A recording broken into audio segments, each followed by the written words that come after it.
Hi, class. Here are a few more writing tips for you as you prepare your first major writing project for this class. Now, a few things to keep in mind as you're writing. Of course, you want to have a clear headline. And what this means is make it easy for your audience to understand the main topic of your project. Whenever you're writing, you want them to understand at a glance what it is you're trying to say. You don't want to have anything that's too sensational or misleading. Of course, you do want it to be an interesting headline, but mainly it's to make sure that anyone reading this would understand exactly what the main topic is in your article. And that also goes for your subheadings. Subheadings a lot of times focus more on the how or the what, so you can kind of organize your information and make it easier for your audience to understand or to skip around, because online a lot of times people are skipping through certain portions of an article if especially if it's a topic they know about ahead of time, and you want them to be able to find the information they need quickly. Now, you're focusing also on actions. That means, of course, action verbs. A lot of times when you're writing on the web, it's going to be more of a combination of a feel between broadcasting and traditional news media. So more oft you're going to use more present tense a lot of times, as you'll see and have seen in the examples. But whenever you're talking, you don't need, well, when you're writing, you don't need to say, I spoke to blah, blah, blah in an interview. You do need to explain the sources of your information, but you don't bring yourself into it. And you don't need to say in an interview. You can just say whatever. You can write and paraphrase or directly quote a person without using those words. Now, here's an example. Aaron Fukuda admits that the 15-acre sunken field behind his office doesn't look like much. So in this sentence, we know the main person is this guy, Aaron Fukuda, and whenever you use words like admits and sunken field, you get more of an idea, a picture in your mind of maybe he isn't super proud of this field. However, he is admitting it doesn't look like much, but dot dot dot, he knows that it's worth something. So it's phrasing. Whenever you're writing, you want to give your audience a feel for your topic, help them picture this person you interviewed, or help them picture whatever the main idea is in your project. Now let's take a closer look at this article. As you can see by the title, they're talking about water scarcity in California, and they're also talking about farmers storing that water underground. So we have a general idea of the main topic from the title. And then you go in, and the first sentence is about this person, Aaron Fukuda. You don't necessarily want to include the name of the person you interviewed in the first sentence, because most of the time they aren't people who are very important in the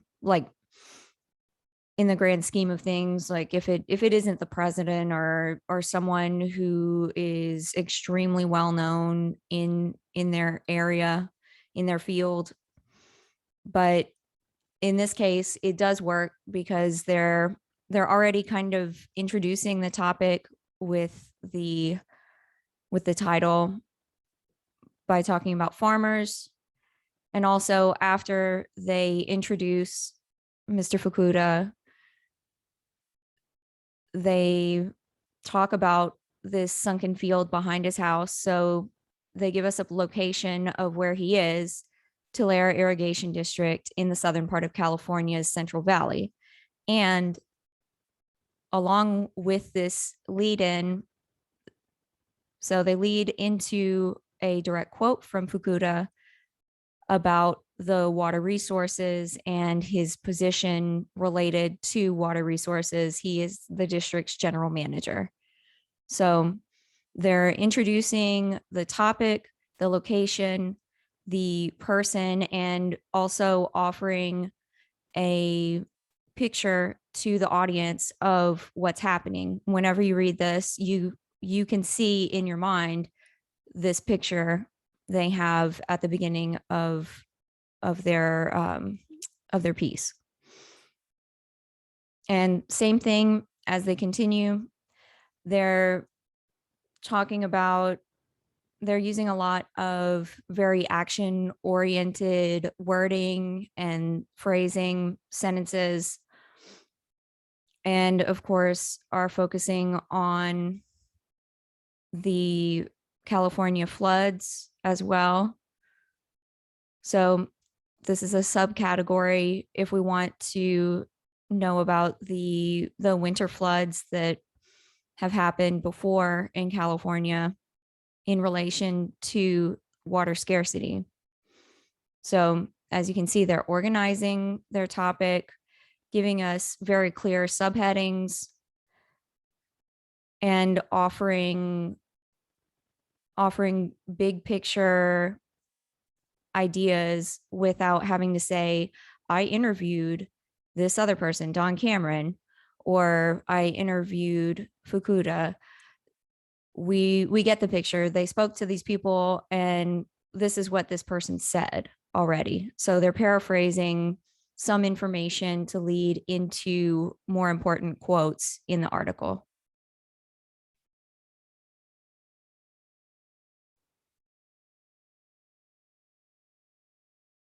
Now, another thing is you can always localize national and international stories. The best way is to look for anyone affected by those stories in your area. If you don't really have anyone who's affected by them, one thing you can do is reach out to other experts in the same field. So if you're talking about, let's say, the if you're talking about Saints or basketball preseason or something like that, you can speak to another person like a coach who would understand the same, who would understand possibly what they're going through and can offer a little more guidance to the general public. And in case people have no idea why they might have run a certain play, or if they had a or if they're having trouble with recruitment or something like that. And of course, there are a lot of different stories and things you can localize. An example of a recent one, of course, would be the Facebook outage, and you could see how it affected local businesses who do any sales or customer interaction on Facebook, especially small businesses where you only have one or two employees, including the owner, who are running all of these, running their enterprise using Facebook. And all of a sudden, they just weren't able to do anything for basically a whole business day. Now, you can also pre-write your APA references. What I strongly recommend doing this as you're collecting your data. Hopefully, most of you have collected your information by now. If you haven't, or you're still in the outline writing process, please put together your APA references for all of the information you might use. It's a lot easier to delete what you don't use than to have to put together a reference, making sure you're using proper italics, indents, have the correct information and other formatting issues without without having to do it at 11:40 Sunday night.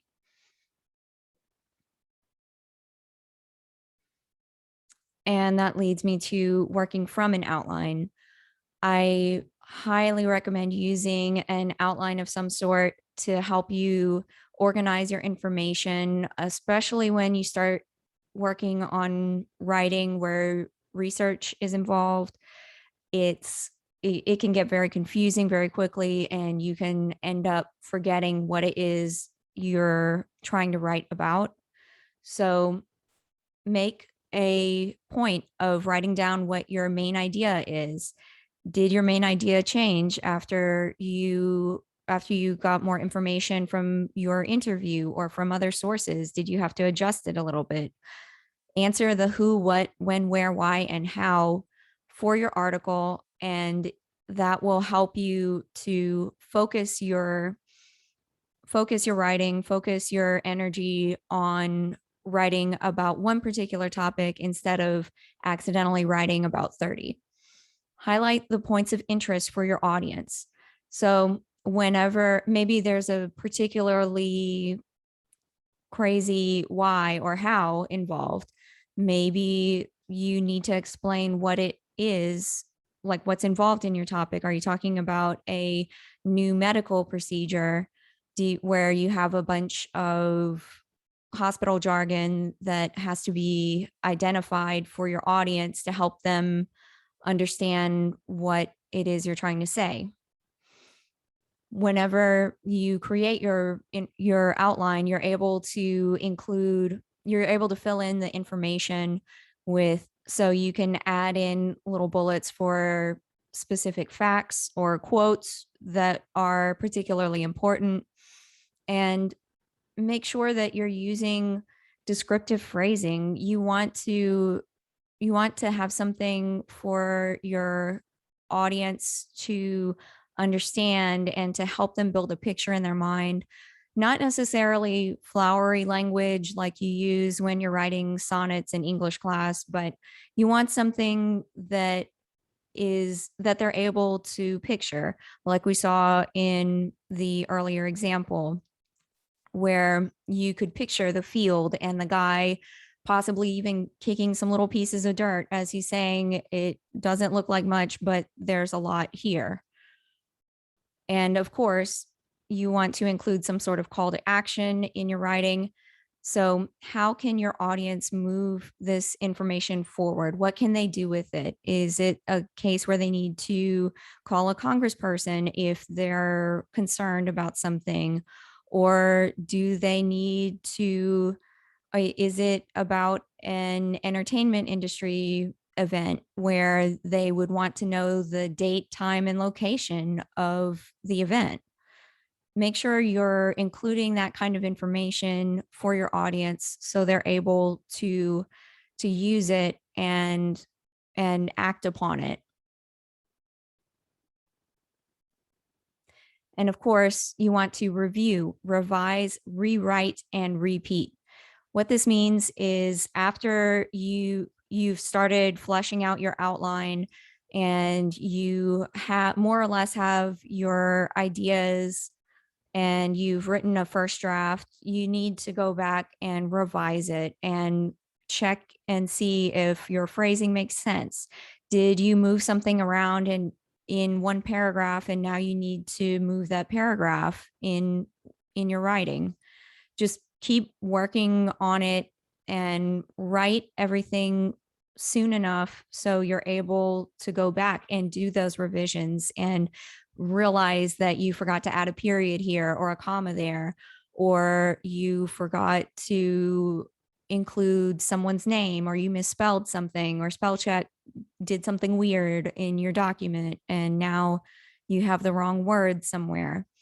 You need to review all of those things in addition to checking your facts and making sure everything flows and is understandable by an outsider who has no idea what it is you wrote.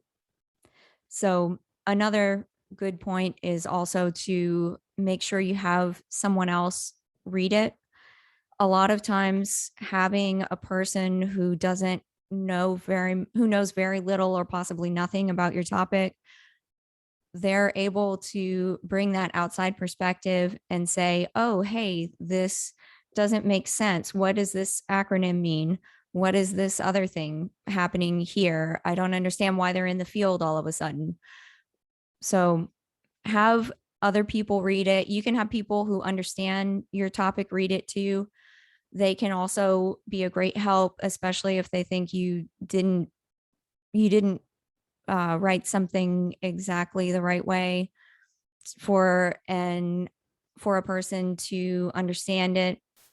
So review, revise, rewrite, and repeat. And of course, you need to continue your chapter 6 project. It is due Sunday. That me review the examples I have posted on Moodle. I I posted 2 examples and they include formatting for your projects. So look at those, see if there's something you don't understand. Send me an email before Sunday afternoon about it, and I will answer them and hopefully be able to clarify anything that isn't clear. Watch the other lecture videos as well. Look over the other notes I've made about this project. I included a few different things about it, hopefully to help you understand the formatting and what it is I'm looking for. Also, review for and take your chapter 6 quiz. It does close on Sunday. And of course, today is the first day of your fall holiday. You do not need to log in for attendance tomorrow. And finally, if you do end up having problems, if you're trying to submit something on Moodle and it isn't going in, something isn't right, it's whatever time before the the deadline on Sunday, you can email it to me. I will accept it on via email, but I do not like to do it. Your main form is on Moodle. Please just put it in on Moodle. The only reason I am even mentioning the email is because occasionally we do have Moodle issues where something doesn't work. So put it in on Moodle. Last resort, if you just can't get it to work, then send me an email before the deadline. I will not accept it after the deadline for any reason. So before the deadline, if you're having trouble and you can't get something to work, send your paper via email. Okay, I hope that answers any more questions you guys had, and I will see you on Monday.